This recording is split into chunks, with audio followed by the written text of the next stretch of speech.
नमस्कार दोस्तों, आपका स्वागत है आपके अपने YouTube channel DVC arts classes में। आज के इस वीडियो में हम देखने वाले हैं क्लास 12th हिंदी चैप्टर 2 का, है ना, ऑल इम्पोर्टेंट पॉइंट बिहार। ये उस चैप्टर का नाम है उसने कहा था। पिछले वीडियो आप लोग चैप्टर 1 के बातचीत चैप्टर का नाम है ना, बातचीत आप लोग नहीं देखे हैं तो आप लोग पिछले वीडियो में इसी वीडियो के डिस्क्रिप्शन में पिछले वीडियो का लिंक दे दिए है चैप्टर 1 का। आप लोग शुरू से लेकर अंत तक जरूर देखिएगा। और चैप्टर 1 आपको, है ना, काफ़ी बेहतरीन ढंग से आपको पढ़ाया है। आप लोग चैप्टर 1 को नहीं देखे हैं तो इसी वीडियो को डिस्क्रिप्शन में आप लोग को चैप्टर 1 का लिंक आपको दे देंगे, आप लोग देख लीजिएगा। प्ले लिस्ट आपको, है ना, दे देंगे, ठीक है ना। तो हिंदी सभी विषय का प्ले लिस्ट आपको मिल जाएगा, तो प्ले लिस्ट में जाके एक एक वीडियो को चैप्टर वो, है ना, चैप्टर 1 से लेकर, है ना, सभी वीडियो को देख लीजिएगा। चैप्टर यहाँ पर आज, है ना, दूसरा चैप्टर पढ़ाने वाले हैं, तो आप लोग चैनल को सब्सक्राइब नहीं किए हैं तो चैनल को आप लोग सब्सक्राइब कर लीजिएगा, बेल आइकन दबा लीजिएगा, अपने दोस्तों को पास वीडियो को ज़रूर शेयर कर दीजिएगा, ताकि ऐसा कंटेंट आपको पूरे यूट्यूब पर कहीं नहीं आपको दिया जाएगा। पूरे यूट्यूब को बात करें मेरे दोस्त, है ना, पूरे यूट्यूब पर कहीं नहीं ऐसा कंटेंट आपको दिया जाएगा। पूरे निचोड़, है ना, पूरे निचोड़ बुक का निचोड़ पॉइंट आपको, है ना, चुन चुन कर लाए हैं। तो इससे बाहर बोर्ड एग्ज़ाम 2027 में एक भी प्रश्न आपसे बाहर नहीं जाएगा। इससे बाहर एक भी प्रश्न, है ना, नहीं जाएगा। आपको याद रखिएगा, इससे बाहर एक भी प्रश्न, है ना, बोर्ड एग्ज़ाम में नहीं पूछा जाएगा। ये मेरा फुल गारंटी है, 100% गारंटी है। तो लेकिन आप वीडियो को शुरू से लेकर अंत तक देखिए। इसका पीडीएफ बिल्कुल फ्री ऑफ कोर्स हमारे टेलीग्राम ग्रुप में दे देंगे। चलिए आपका चैप्टर को शुरू करते हैं, है ना। जैसा कि आप लोग जानते हैं, गद्य खंड अध्याय दूसरा पढ़ने वाले हैं, जिसका नाम है, चैप्टर का नाम है उसने कहा था। जो एक विधा है ना, कौन सा विधा है, तो एक कहानी है ना। इस उसने कहा था कहानी के लेखक है चंद्रधर शर्मा गुलेरी। चंद्रधर शर्मा गुलेरी कहानी के लेखक है। अभी हम लेखक परिचय पढ़ेंगे और इसके बाद इम्पोर्टेंट पॉइंट, है ना, इम्पोर्टेंट आपको, है ना, पॉइंट आपको, है ना, पढ़ेंगे। चलिए, ये यहाँ पर आपको देख सकते हैं, लेखक का नाम है चंद्रधर शर्मा गुलेरी। लेखक का नाम क्या है? चंद्रधर शर्मा गुलेरी। अगर पहला क्वेश्चन आपसे पूछा जाएगा उसने कहा था कहानी के लेखक कौन है, तो आपको टिक लगेगा चंद्रधर शर्मा गुलेरी, है ना। चंद्रधर शर्मा गुलेरी का जन्म कब हुआ था? 7 जुलाई 1873, 1883 में जन्म हुआ था। और निधन आपसे पूछेगा तो 12 सितंबर 1922 ईस्वी में निधन हुआ था। आपसे पूछेगा चंद्रधर शर्मा गुलेरी कौन सी कहानी लिखे है, तो उसने कहा था कहानी। चंद्रधर शर्मा गुलेरी का जन्म कब हुआ था? 7 जुलाई 1883 ईस्वी में। निधन पूछेगा तो 12 सितंबर 1922 ईस्वी में। और अगला अगला पॉइंट है ना, जन्म स्थान आपसे पूछेगा। जन्म स्थान कहाँ पर जन्म हुआ था? तो जयपुर राजस्थान में। और मूल निवास पूछेगा, अभी है ना, कहाँ पर रह रहे हैं, कहाँ है, तो गुलेर कंगरा हिमाचल प्रदेश में। कहाँ निवास स्थान था, कहाँ पर रहते थे? जन्म पूछेगा जयपुर राजस्थान। कहाँ पर रहते थे, कहाँ पर निवास करते थे, तो गुलेर कंगरा हिमाचल प्रदेश में निवास स्थान था, याद रखिएगा। और पिता का नाम आपसे पूछेगा, पिता का नाम चंद्रधर शर्मा गुलेरी का पिता का नाम क्या है, तो पंडित शिवराम है। और शिक्षा यहाँ पर कौन कौन से विषय की शिक्षा ग्रहण की है, कब कौन सी पढ़ाई की है, यहाँ पर आपको देखिए। बचपन में संस्कृत की शिक्षा प्राप्त किए थे। बचपन आपसे पूछेगा चंद्रधर शर्मा गुलेरी ने बचपन में कौन सी विषय की शिक्षा प्राप्त किए थे? संस्कृत विषय का शिक्षा प्राप्त किए थे। कौन सा? है ना, संस्कृत का, है ना, संस्कृत विषय का शिक्षा प्राप्त किए थे बचपन में। 1899 में इलाहाबाद तथा कोलकाता विश्वविद्यालय से, है ना, एंट्रेंस तथा मैट्रिक की परीक्षा पास किए थे। तो आपसे पूछेगा चंद्रधर शर्मा गुलेरी एंट्रेंस तथा मैट्रिक की परीक्षा कब पास किए थे? तो 1899 में। 1800 कब? तो 99 में, 1899 में गुलेरी जी ने एंट्रेंस तथा मैट्रिक की परीक्षा पास किए थे। अगला पॉइंट है 1903 में इलाहाबाद विश्वविद्यालय से बीए की, है ना, बीए पास किए थे। आपसे पूछेगा गुलेरी जी ने बीए कब पास किए थे? तो 1900 1903 ईस्वी में। कहाँ से पास किए थे? तो इलाहाबाद, है ना, इलाहाबाद विश्वविद्यालय से पास किए थे। इनकी वृत्ति कौन कौन से है, कौन कौन सी इसकी वृत्ति है, आइए यहाँ पर, है ना, देखते हैं वृत्ति। तो पहला आपको 1904 में जयपुर दरबार की ओर से खेतरी के नाबालिग राजा जयसिंह के अभिभावक बनकर मेयो कॉलेज अजमेर में आए थे। तो आपसे पूछेगा चंद्रधर शर्मा गुलेरी किनके अभिभावक बनकर, है ना, मेयो कॉलेज अजमेर में आए थे? तो खेतरी के नाबालिग राजा जयसिंह के, है ना, खेतरी के नाबालिग राजा जयसिंह, है ना, के, है ना। आपसे पूछेगा चंद्रधर शर्मा गुलेरी किसके अभिभावक बनकर, है ना, मेयो कॉलेज अजमेर में आए थे? तो खेतरी के नाबालिग राजा जयसिंह के।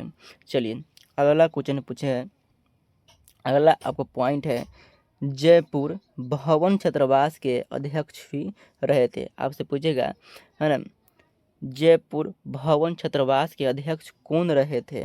तो, है ना, कौन रहे थे? तो आपसे याद है चंद्रधर शर्मा गुलेरी, है ना, चंद्रधर शर्मा गुलेरी रहे थे।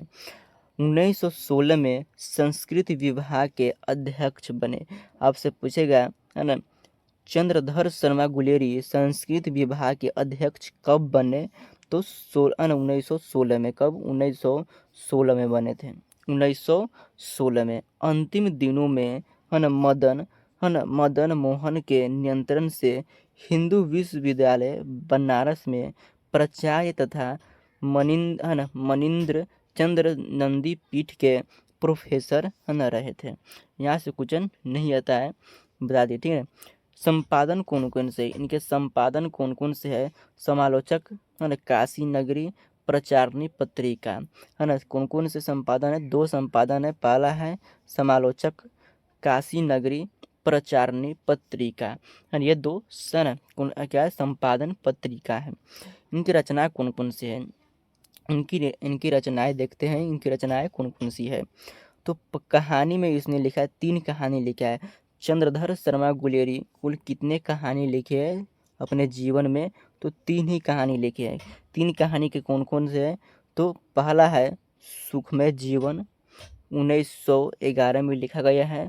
बुधू का कांटा 1911 में लिखा गया, ये भी, है ना, 2 कहानी है।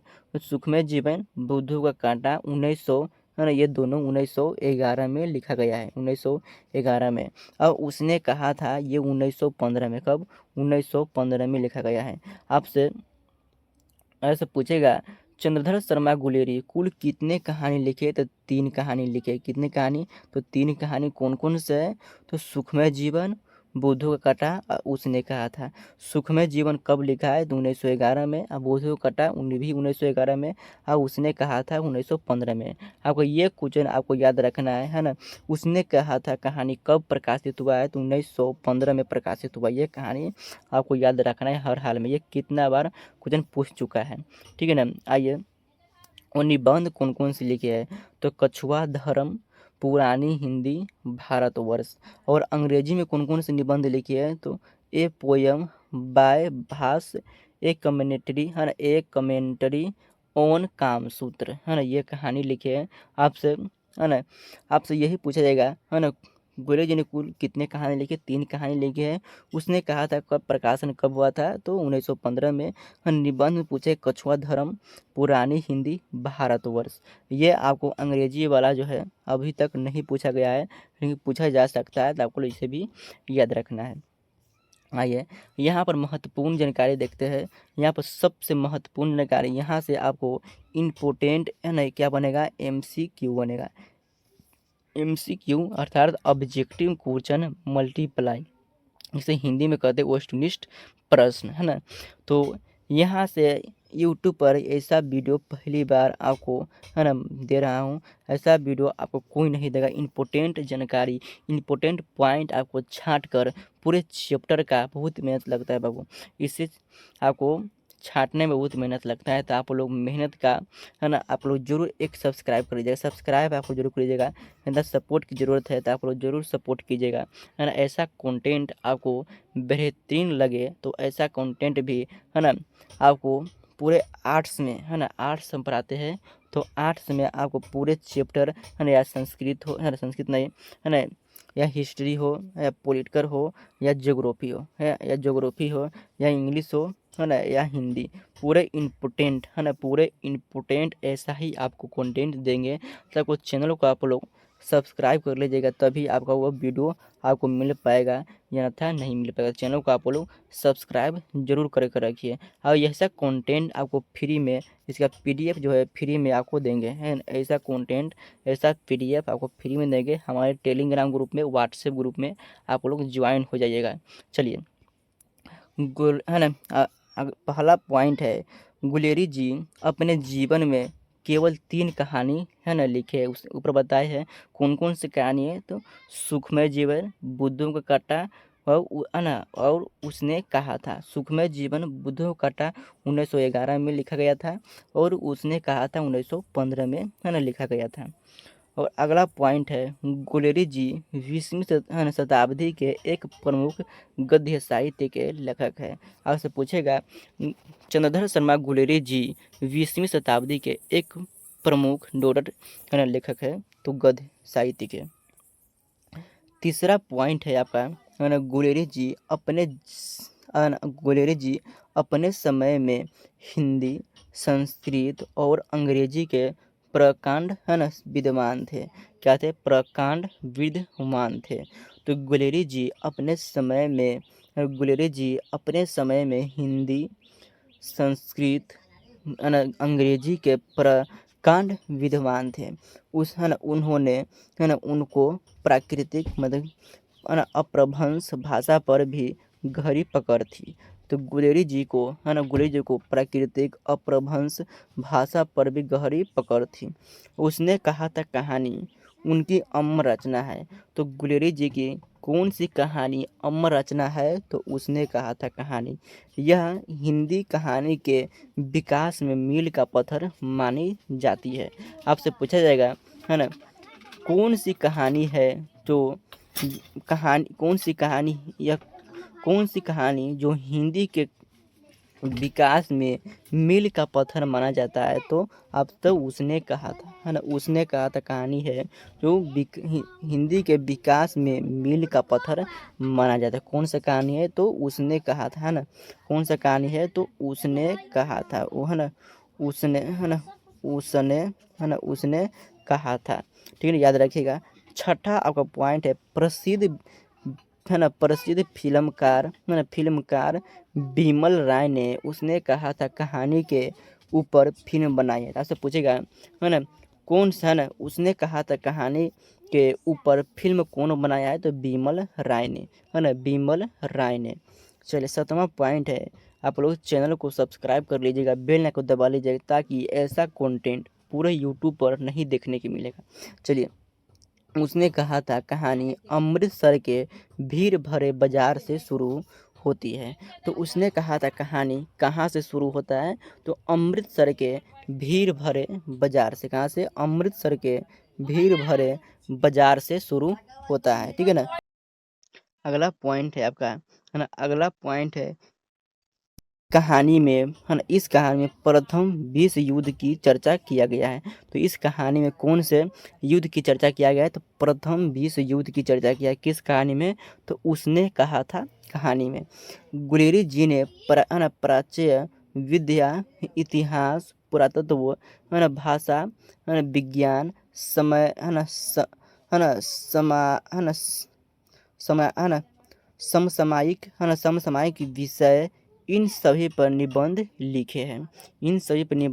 ये आपको है ना नहीं पूछा जाता है, तो ये आपको याद करने की जरूरत नहीं है ना। ठीक है, चलिए 10वां पॉइंट है आपको, उसने कहा था कहानी एक दिव्य प्रेम की कहानी है, युद्ध की कहानी है, तथा प्रेम पर बलिदान की कहानी है। आपसे पूछा जाएगा उसने कहा था कहानी है, तो ऑप्शन में दे देगा दिव्य प्रेम की कहानी है ना, युद्ध की कहानी है, प्रेम पर बलिदान की कहानी है। ऑप्शन डी में रहेगा इनमें से है ना, इनमें से सभी, इनमें से क्या रहेगा? सभी, इनमें से सभी। तो सभी पर आपको टिक लगाना है। चलिए, और 11 नंबर आपका पॉइंट है ना, उसने कहा था कहानी का नायक लहना सिंह है, और नायिका सूबेदारनी है। तो उसने कहा था कहानी का नायक कौन है? लहना सिंह और नायिका सूबेदारनी है। लहना सिंह और लहना सिंह और सूबेदारनी दोनों सिख धर्म के थे। तो लहना सिंह और सूबेदारनी दोनों जो है किस धर्म के थे?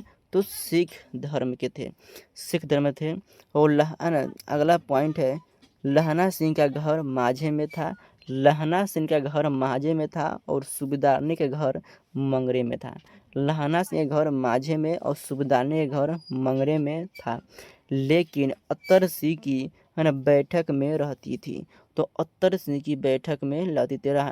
तो सूबेदारनी जो किनकी बैठक में रहती थी? तो अत्तर सिंह की बैठक में रहती थी। 15 नंबर आपका पॉइंट है, लहना सिंह पहली बार सूबेदारनी से अमृतसर के भीड़ भरे बाजार में दुकान पर मिले थे। कहाँ पर? दुकान पर, है ना, दुकान पर मिले थे। कहाँ मिले थे? भीड़ भरे बाजार में पहली बार तो अमृतसर में। और उस समय लहना सिंह की उम्र जो है, लहना सिंह 12 वर्ष के थे और सूबेदारनी 8 वर्ष की थी। तो से पूछेगा लहना सिंह कितने वर्ष के थे जब सूबेदारनी से अमृतसर के भीड़ भरे बाजार में मिले थे? तो 12 वर्ष। और लड़की जो है सूबेदारनी कितने वर्ष की थी? तो 8 वर्ष की थी। और अगला पॉइंट है ना, कीरत सिंह लहना सिंह का भतीजा था। कीरत सिंह जो है लहना सिंह के कौन था? भतीजा था। कीरत सिंह लहना सिंह का भतीजा था। सूबेदारनी के पति सूबेदार हजरा सिंह था। तो सूबेदारनी के पति, है ना, सूबेदारनी के पति कौन है? सूबेदारनी के पति सूबेदार हजरा सिंह ने। बोधा सिंह हजरा सिंह और सूबेदारनी की बेटा है। बोधा सिंह जो है कौन है? तो बोधा सिंह हजरा सिंह और सूबेदारनी की बेटा है। अगला पॉइंट है, वजीरा सिंह पलटन का विदूषक था। वजीरा सिंह जो है पलटन का क्या था? तो विदूषक था, पलटन का विदूषक था। अगला पॉइंट है 20 नंबर पॉइंट है, उसने कहा था कहानी के 5वें भाग है।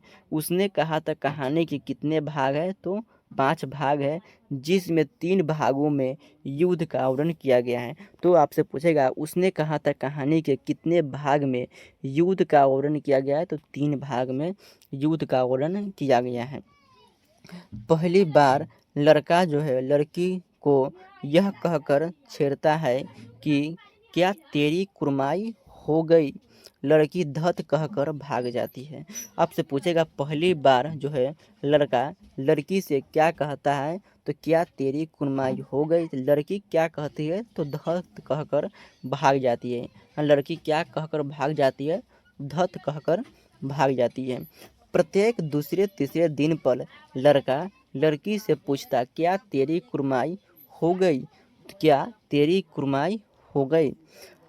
उसने कहा था कहानी क्रम प्रधान कहानी है। आपसे पूछेगा उसने कहा था कहानी किस प्रकार की कहानी है? तो क्रम प्रधान। क्या है? तो क्रम प्रधान कहानी है। अगला पॉइंट है, जर्मन लपटन लहना सिंह ने जर्मन लपटन को लहना सिंह ने मार गिराया।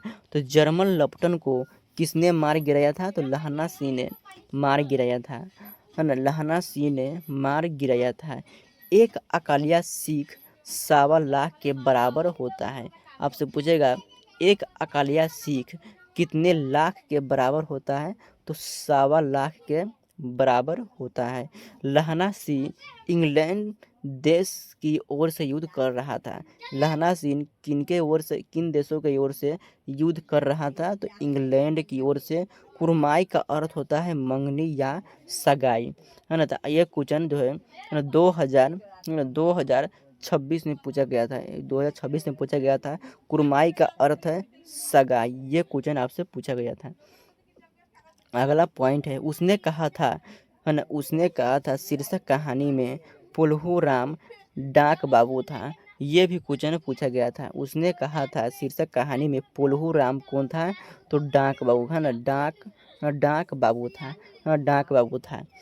अगला पॉइंट है आपका, भारतीय सिपाहियों का जर्मनी के साथ संघर्ष था। तो भारतीय सिपाहियों को किनके साथ संघर्ष था? तो जर्मनी वालों के साथ, है ना, संघर्ष था। सिख राइफल के जमादार लहनासी का नंबर 77 था। आपसे पूछेगा सिख राइफल के जमादार लहनासी का नंबर कितना था, तो 77 था। कितना था? 77 है ना था। सरकार ने सूबेदार को जमीन लायलपुर में है ना दी थी, तो कहाँ पर दिया था? तो आपसे पूछे सरकार ने सूबेदार को जमीन कहाँ पर दी है, तो लायलपुर में, है ना। कहाँ पर? लायलपुर पाकिस्तान में है दिया है। यहाँ से आपको वस्तुनिष्ठ प्रश्न स्टार्ट होता है, तो वस्तुनिष्ठ प्रश्न जो है हम कल कर लेंगे, है ना। कल आपको कर लेंगे। तो यहाँ से आप लोग पूरे क्या क्या बताया, तो लेखक का परिचय बताए हैं, लेखक परिचय बताए है, और इनका इम्पोर्टेंट है ना क्या बताया है, पॉइंट, है ना। इनका इम्पोर्टेंट है ना पॉइंट बताया है। तो इम्पोर्टेंट पॉइंट भी आप लोग को याद रखना है। इससे आपको MCQ आप गारंटी देते हैं, MCQ एक भी प्रश्न आपको नहीं छूटेगा। और आप लोग चैनल को आप लोग सब्सक्राइब नहीं किए, चैनल को आप लोग सब्सक्राइब कर लीजिएगा, बेल को दबा लीजिएगा, अपने दोस्तों को पास शेयर जरूर करिएगा। और पिछला वीडियो चैप्टर 1 नहीं देखे हैं, तब चैप्टर 1 आप लोग जरूर देख लीजिएगा। इसी वीडियो को डिस्क्रिप्शन में प्लेलिस्ट का लिंक, हम हिंदी प्लेलिस्ट का लिंक आप लोग दे देंगे, आपको जरूर देख लेगा। यहाँ से आप लोग MCQ स्टार्ट होता है ना। वो ऑब्जेक्टिव क्वेश्चन है, तो ऑब्जेक्टिव क्वेश्चन को कल कर लेंगे। लगभग 40 क्वेश्चन ऑब्जेक्टिव क्वेश्चन है, ठीक है ना। तो यहाँ पर आपको जैसे कि हम बताएं आप लोग को, है ना, लेखक कौन से कहानी उसने कहा था, कहानी जिनका लेखक चंद्रधर शर्मा गुलेरी है। जन्म 7 जुलाई 1883 ईस्वी में हुआ था, और निधन आपको है ना 12 सितंबर 1922 ईस्वी को जन्म का हुआ था। जयपुर स्थान में निवास स्थान गुलेर कंगरा, हिमाचल प्रदेश में। पिता का नाम पंडित शिवराम। तो ये सब आपको क्वेश्चन आपको बताए, ये सब आपको इम्पोर्टेंट पॉइंट बताए। इसका PDF लेने के लिए हमें टेलीग्राम ग्रुप में जुड़िएगा आप लोग, वहाँ पर आपको हम PDF दे देंगे, ठीक है ना। तो जय हिंद, धन्यवाद। मिलते हैं अगला क्लास में। चैनल को सब्सक्राइब नहीं किए, चैनल को आप लोग जरूर सब्सक्राइब कर लीजिएगा।